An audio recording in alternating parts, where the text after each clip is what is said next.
सातारच्या प्रकरणामध्ये यंत्राचा एक मुद्दा सुटला। सातारच्या प्रकरणामध्ये पोलिसांच्या मदतीनं भारतीय जनता पार्टीने गृह खात्याचा फायदा घेऊन 2 जिल्हा परिषद सदस्यांना पळवून त्या ठिकाणातून लावलं आणि त्याचं किडनॅप केलं। म्हणजे महाराष्ट्राच्या इतिहासामध्ये सत्तेचा फायदा आणि 2 जिल्हा परिषद सदस्यांना मत देऊ न देणं म्हणजे एक प्रकारचं लोकशाहीचा गळा घोटण्याची परंपरा या सत्तेमध्ये बसलेल्या पक्षातला सत्ता पिपासूपणा जो आहे, सत्तेची लालसा जी आहे ती या माध्यमातून आपल्याला पाहायला मिळाली। आणि त्या घटनेचं जेवढा त्याची निंदा आपण केली तेवढी कमी पडेल या पद्धतीची परिस्थिती सातारच्या घटनेमध्ये आपण पाहिली। शेतकऱ्यांच्या तोंडाला पूर्ण पाणी पुसलं, कर्जमाफीची घोषणा करून पात्र ही जी भाषा वापरून शेतकऱ्यांना आणि विशेष करून ज्या शेतकऱ्यांच्या आर्थिक व्यवस्थेसाठी ज्या सेवा सहकारी संस्था ज्या गावात असतात त्याही डबकायचा आणायचा, सरकार व्यवस्था मोडायची। कारण की आता ही जी कर्जमाफीची घोषणा सरकारने या बजेटमध्ये केली त्याच्यामध्ये ते सप्टेंबरपर्यंत करणार आहे। आता कर्ज माफ होत आहे म्हणून कर्ज भरायला शेतकरी तयार नाही आणि कर्ज आता काही येतात की नाम मात्र शेतकऱ्यांचं कर्ज माफ होणार आहे। रेग्युलर जे आहे त्यांना 50,000 देण्याचं आहे। म्हणजे जवळपास एक कमीत कमी पैशामध्ये आम्ही कर्ज माफी केली आणि शेतकऱ्यांना न्याय न देता आपलीच पाठ थोपटण्याचा एक प्रयत्न या ठिकाणी केला जातो। महाविकास आघाडीच्या सरकारमध्ये उद्धव ठाकरे साहेबांच्या सरकारमध्ये आम्ही लोकांनी जो निर्णय केला होता की आम्ही सरसकट कर्जमाफीची घोषणा केली होती आणि त्या पद्धतीचं आम्ही कर्जमाफी केली। पण यांनी जनतेला विशेष करून शेतकऱ्याला आश्वासन देऊन सुद्धा त्याचं पालन केलं नाही। म्हणजे शेतकऱ्यांच्याही म्हणजे शेतकऱ्यांचा म्हणजे विश्वासघात करण्याचं पाप या फडणवीस सरकारने माहितीच्या सरकारने केलेलं आहे असं म्हटलं तर वावगं ठरणार नाही। शेतकऱ्यांच्या शेतीचा माल घेतला जात नाही। केंद्र सरकार 2 इंजिनचं सरकार आहे, केंद्र सरकार यांना मान्यता देत नाही। धान उत्पादकांचं अजूनही धान पडलेलंच आहे, धानाचं बोनस देण्याची सुद्धा कुठली घोषणा सरकारने केली नाही आणि त्याच्यामुळे शेतकऱ्यांच्या तोंडाला पानं पुसण्याचं काम या निमित्तानं फडणवीस सरकारने केलेलं आहे हे त्याच्यातून स्पष्ट झालेलं आहे। दुसरं आपल्याला लक्षात असेल की बजेटच्या भाषणावर मुख्यमंत्र्यांनी सांगितलं की आम्ही 2 लाख तरुणांना यावेळेस नोकरीमध्ये संधी देणार आहोत, प्रत्येक विभागाच्या जागा भरणार। पण आम्ही जेव्हा प्रश्नोत्तराच्या तासामध्ये जेव्हा आरोग्यमंत्र्यांचा प्रश्न विचारला तर त्यांनी सांगितलं की आमचं धोरण जे ठरलेलं आहे कॉन्ट्रॅक्टरकडून आम्ही तिथं कर्मचारी मागवू आणि त्याचे कॉन्ट्रॅक्टरचे कर्मचारी राहतील। म्हणजे सांगायचं तात्पर्य असं की सरकारचं धोरण एक कॉन्ट्रॅक्टरचं आहे। कॉन्ट्रॅक्टर तिथं आता हॉस्पिटल वगैरे मध्ये सगळीकडे कॉन्ट्रॅक्टरचेच लोक आहेत। काय अवस्था आपल्याला सगळ्यांना माहिती आहे, रोज लोकांना त्या प्रश्नांच्या पुढे जावं लागतं।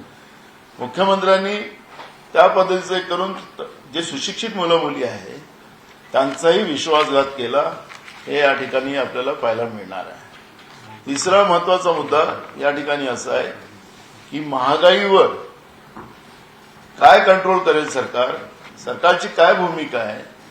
डिझेल, पेट्रोल, गॅस जसं आता जयंतरावांनी सांगितलं की लाईन लागलेले आहेत आणि आम्ही सातत्यानं 3 आठवडे विधानसभेमध्ये हे प्रश्न उपस्थित करत होतो। विधानसभेचे अध्यक्ष सांगायचे की निवेदन करा, सरकार त्यांचं ऐकायला तयार नाही। कारण की लक्षवेधी जी आता विधानसभा ही लक्षवेधी भवन झालेलं आहे। आता त्या लक्षवेधी भवनामुळे जी काही परिस्थिती आपण पाहिली असेल की आम्ही जे महत्वाचे ठराव सरकारमध्ये मांडले त्याच्यावर चर्चा व्हावी, विशेष करून राज्याचे माजी उपमुख्यमंत्री अजित पवारांचा जो विमान दुर्घटनेमध्ये ज्यांचा मृत्यू झाला त्याच्यावर चर्चा व्हावी असा प्रस्ताव आम्ही दिला। पण त्या प्रस्तावाला सुद्धा शेवटपर्यंत ढकलत त्यांनी आणलं। म्हणजे सरकार त्यांच्या मंत्रिमंडळातला एक सोबती तिथं जातं, त्याच्याबद्दलचं गांभीर्य या सरकारला नाही, अशा पद्धतीचं चित्र या अधिवेशनात पाहायला मिळालेलं आहे. त्याच्यामुळे हे अधिवेशन जे आहे, सरकारला आपलं बजेट पारित करून घेणं, आपले बिलं पारित करून घेणं आणि बिलं पारित करत असताना त्या बिलाच्या माध्यमातून मग सरकार क्षेत्रात असो, सामाजिक क्षेत्रात असो, धार्मिक क्षेत्रात असो, सरकारला जी कुरघोडी करायची आहे त्या पद्धतीचे सरकारने कायदे पारित करून घेण्याचा बहुमताच्या पाशवी बहुमताच्या आधारावर त्यांनी प्रयत्न केला. त्याच्यात त्यांना यश आलं. पण शाहू फुले आंबेडकरांच्या महाराष्ट्रामध्ये हे जे कायदे यांनी आणले त्याचे दूरगामी परिणाम आम्ही जे सातत्याने मगाशी पण आम्ही सांगितलं की कायदे आपण आणतात त्याच्यावर चर्चा झाली पाहिजे आणि जॉईंट सिलेक्ट कमिटीकडे हे जाऊन त्याच्यावर चर्चा होऊन हे या ठिकाणी आलं पाहिजे. आतापर्यंत महाराष्ट्रामध्ये आमचंही सरकार जेव्हा जेव्हा राहिलं आम्ही सगळ्यांना विश्वासात घेऊन कायदे केले, पण पहिल्यांदा आपल्याला पाहायला मिळालं की कायदे करत असताना यांनी यांच्या मनमानीच्या आधारावर, पाशवी बहुमताच्या आधारावर कुणालाही विश्वासात न घेता कायदे केलेत आणि त्याचे दूरगामी परिणाम महाराष्ट्राला आणि विशेष करून शाहू फुले आंबेडकरांचा विचार हा महाराष्ट्राचा महत्वाचा विचार आहे, त्या विचारालाच संपवण्याचं काम हे लोकांनी सुरू केलेलं आहे. हे या ठिकाणी मी सांगितलं पाहिजे. आपण स्वतः आपण कामकाज बघत होतात, त्यामुळे मला आपल्याला वाटतं की पहिल्यांदा महाराष्ट्रात, जयंतराव आमच्यापेक्षा सिनियर आहेत पण आम्ही पण आता 20-25 वर्षाचे या विधिमंडळामध्ये काम करतोय, एवढं म्हणजे वर्स्ट विधानसभेचं कामकाज हे ज्या पद्धतीनं झालं, ओढून नेणं, जबरदस्ती कामकाज करून घेणं, म्हणजे मगाशी काही बिलं जे आणली त्यांनी म्हणजे इथं चर्चा नाही, मांडला मंत्र्यांनी आणि सरळ अध्यक्षांनी त्याला मतास टाकून टाकला. हे सांगायचं तात्पर्य असं की हे असं कधीच विधानसभेत झालं नाही. त्या पद्धतीचं हे चित्र आज महाराष्ट्रामध्ये घडलेलं आहे आणि जे काही महाराष्ट्रातली ही जी घटना जी झाली, जे महाराष्ट्राच्या इतिहासाला काळिमा फासणारी ही अशोक खरातवाली झालेली आहे, ही सरकारने घडवलेली घटना आहे. आम्ही विधानसभेत ते आम्ही मांडलेलं आहे. हे राजकीय आहे. सरकारला काय एवढं, ही घटना जेव्हा होत होती तो नराधम आणि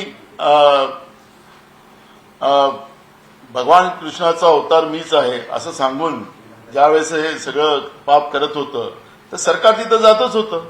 देशाचे गृहमंत्री तिथं जात होते, त्याच्या परिवारात तो जात होता, मुख्यमंत्री तिथं गेलेत, अनेक मंत्री तिथं गेलेत. 7 मार्चला पुण्यामध्ये हाच खरात हा दिवसभर एका मंत्र्याच्या घरी होता. म्हणजे हे मंत्रिमंडळाचं त्याचं केवढं सानिध्य होतं. आणि मगाशी मी सांगितलं की त्याला हे पाप लपवण्यासाठी आयजीला 2 कोटी रुपये दिले नाशिक महामंडळाचे. हे सांगायचं तात्पर्य सरकारला माहित होतं, पोलिसांना माहित होतं, पण पोलिसांना माहिती असताना, सरकारला माहित असताना खुर्चीची लढाई जी आहे, जी दिल्लीला जाऊन उपमुख्यमंत्री आपली लॉबिंग करत होते, मुख्यमंत्र्याला वाटलं आपली खुर्ची जाते म्हणून हे, पण ह्या सगळ्या खुर्चीच्या सरकारला हे सगळ्या घटना माहीत असताना पहिले का कारवाई केली नाही हा प्रश्न या ठिकाणी निर्माण होतं. आणि म्हणून हा काळीमा लावणारं जी घटना या महाराष्ट्रात झाली. आणि मग मतावरून मी मला सांगितलं की इस्रायलमधून आमच्या एका मित्राचा फोन आला होता की आमच्या इथे युद्ध चालू आहे, पण तुमच्याच महाराष्ट्राची चर्चा आहे, फादरलँडमध्ये चर्चा चालू आहे. फादरलँड आहे ना इस्रायल आपलं, आपण मदरलँडमध्ये आहोत.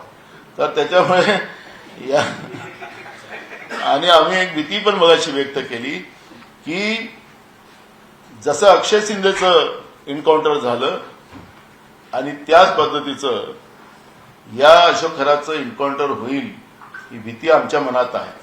कारण की ही जी फाईल आहे, खरात फाईल, जसे एप्स्टीन फाईल आहे तसं हे खरात फाईल आहे, हे खारट आहे, हे खारट आहे, खारट आहे, ते बरोबर आहे, ते ओशोनो खारट आहे. तर आणि जे काय असेल तो शब्द, तर या सगळ्या याच्यामध्ये त्यांचं एन्काउंटर केलं जाईल ही भीती, जसं अक्षय शिंदेचा झाला तसं याचं होण्याची भीती आम्हाला आहे. आणि म्हणून सरकारला आम्ही सचेत केलेलं आहे की या सगळ्या फाईलमध्ये काय करायचंय, त्याला कोर्ट काय सजा द्यायची देईल, तुम्ही काय भूमिका मांडता कोर्टात ते होईल, त्याला सोडलं पाहिजे ही आमची भूमिका नाही, त्याला फाशीचीच सजा मिळाली पाहिजे, त्या पद्धतीचं सरकारने कोर्टात भूमिका मांडलीच पाहिजे. त्याला आमचं काही त्याला मोकळं सोळा असं आमचं म्हणणंच नाही. आता तर नांदेडमध्ये पण तसंच परवा एक घटना अशाच एका भामट्या साधूपासून झाली. त्यामुळे या सगळ्या प्रकरणामध्ये महाराष्ट्रामध्ये असे भोंदूबाबा हे शोधून काढले पाहिजे, कारण सरकारच यांच्या पाठीशी आहे का हा पण एक प्रश्न निर्माण होतो. आणि म्हणून या सगळ्या अधिवेशनाचा आपण लेखाजोखा पाहिला तर हे महाराष्ट्राच्यासाठी हे अधिवेशन बजेट अधिवेशन निराशजनक राहिलेलं आहे, ही आमची भूमिका आहे.